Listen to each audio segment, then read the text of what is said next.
Hello everybody, this is Toys R Us, and for this new figure showcase and review we're going to be looking at the Newage Legendary Heroes. This is Materials Marvas. So what we're going to do is we're going to have a detailed look at him in both of his modes, help you decide how you want to display him.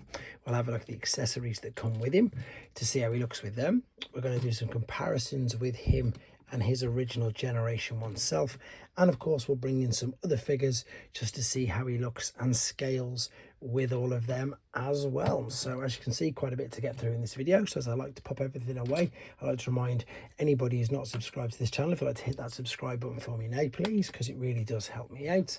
And the other thing is to thank Show Z Store, because that's where this came from, and as you can see they came to me nice, quickly and safely. So for those of you who don't really know much about this, and I'm new to these as well, so once again if I get anything wrong please don't be afraid to pick me up.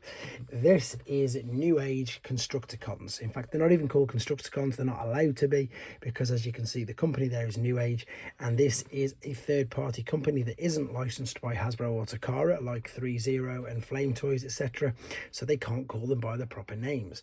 But we can obviously make out here that this is a Generation 1 constructicon mixmaster, and I think the reason why they can't use it is because they transform, and I think that's the main reason why. But let's have a look at the figure itself then, and these are brilliant, to be honest. They do look really good. They're what's known as legend scale figures, but they've got masterpiece articulation. So if we have a look at the head, now this you can turn around, but it's the whole part there. See this whole back panel, it does turn around. He can even look up and down ever so slightly as well. The head sculpt detail is beautiful. That's lovely reflective red paint there for the eyes, and these guns do fold in and out as well. Shoulders are on ball and sockets, so they'll go all the way out to the side. They will go all the way around unrestricted. There is a waist swivel. There is not, there sort of is an ab crunch, but I think that's mainly due to transformation. There's still a waist swivel.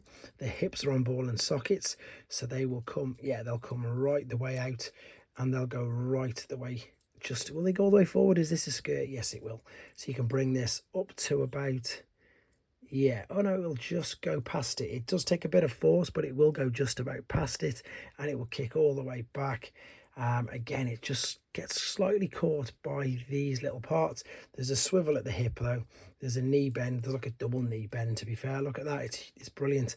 Then of course there's also another bend there at the top of the shin, and there's sort of like an ankle tilt and rock via these, but you can probably see now what I mean by highly articulate.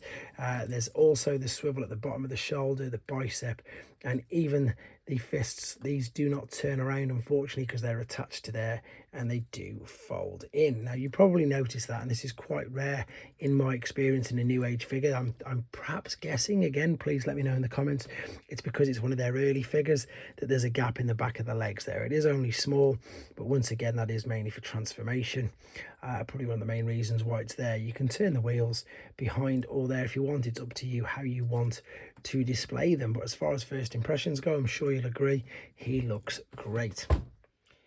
So then here he is in his alternate mode, and apologies again, no transformation process on this video. That's because I've uploaded a tutorial to keep the main length of this video down, and to be honest this guy is really kind of tricky and quite intricate. And to be honest, I think, as you're about to see now, this is truly the magic of the Newage figures. And what I mean by that is, as you probably saw at the beginning, but you're going to see in much more detail in a second when we're back in robot mode, when they were in robot mode together they were exactly the same height, which is pretty, it's about that big. If I lie this down, it's much bigger, and that is exactly the same case with this. So the alternate mode for the Generation 1 is much bigger, but as I say, when they're in the robot mode they're exactly the same size. And this is, again, I've already just said it, I'm going to say it again, this is the magic of Newage figures, how they manage to condense everything up.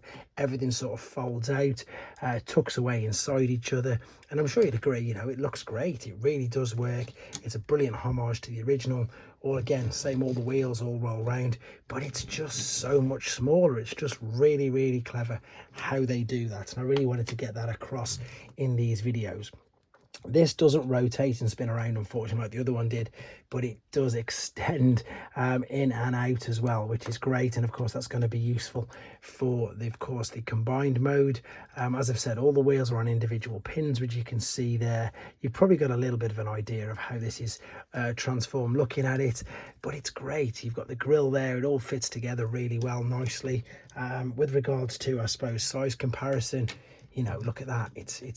It's not, well, it's the same length and pretty much about the same size as a Generation 1 Power Glide. I've got a Earth Spark one-step changer, you know, which is massive compared to it, and these are small figures. They're very small indeed. Normal, I suppose, figures. I've got a Voyager class Rise of the Beasts battle trap, which is of course huge compared to him, as he should be. And indeed, I've got another Generation 1 figure here as well. There's Boss, one of the Turbo Masters. Just really small, really intricate, nice looking figure. A couple more. There's a standard deluxe, as you can see, much smaller, and that's one of the smaller deluxes, in honesty. Right, I think that's pretty much all there is to say about this guy in this alternate mode. In fact, one more comparison, just because it's there. This is an Earthrise Micromaster, which isn't far off the same size in it. So again, hopefully that's giving you an idea of just how small they've managed to get this guy to convert to. But there you go. That's the final thing I'm going to say about him in this mode. Let's get him back in robot mode and do some more comparisons. Right then, back for the final time with him in his robot mode, and let's see how his accessories look then. So I might as well bring in the G1 figure as well. I'm going to take out the main Devastator gun because he doesn't come with that.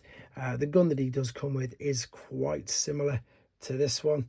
It's the one that's the least like it though, if I'm being completely honest. If we attach the gun in there like this, we can see how he's gonna look. So this is where we can do, I suppose, a proper full comparison. So the original one, this was a separate accessory which you attached in. This, as I showed you in the first part, will just fold, but it also gives you the added advantage that you can aim it. I suppose slight disadvantage is it's not coloured in. Again, what I say on these videos, and I'm sure you've heard me say it on the other 5, is this is just a perfect example of how engineering has improved in the 40 years at least since they've made these. So again, highly articulate. It's funny that that one's got the gap at the bottom as well. Funnily enough, I never noticed that. And just really clever for what they can do. This one obviously is a lot more cartoon accurate, but again, see how they've kept the same size as well, so as each other. And if I bring in some other Generation 1 figures to give you an idea of, I suppose, just how big he is. That's if you collect Generation 1, obviously. If you collect other mainline figures and you want an idea of how big he is, there's a core class figure, there's a deluxe class figure.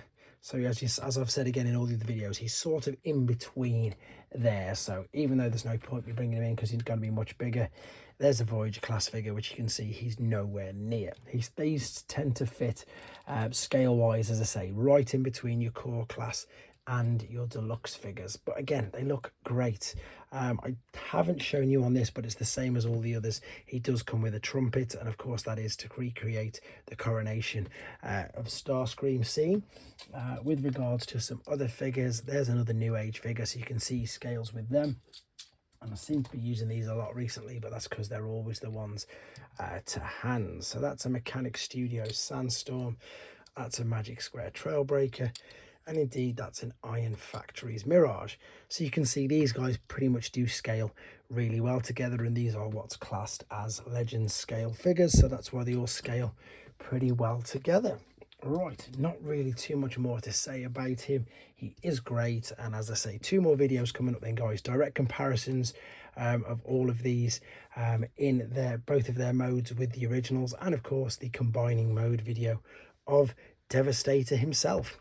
There we go, guys. Let me know in the comments what you think. Take care.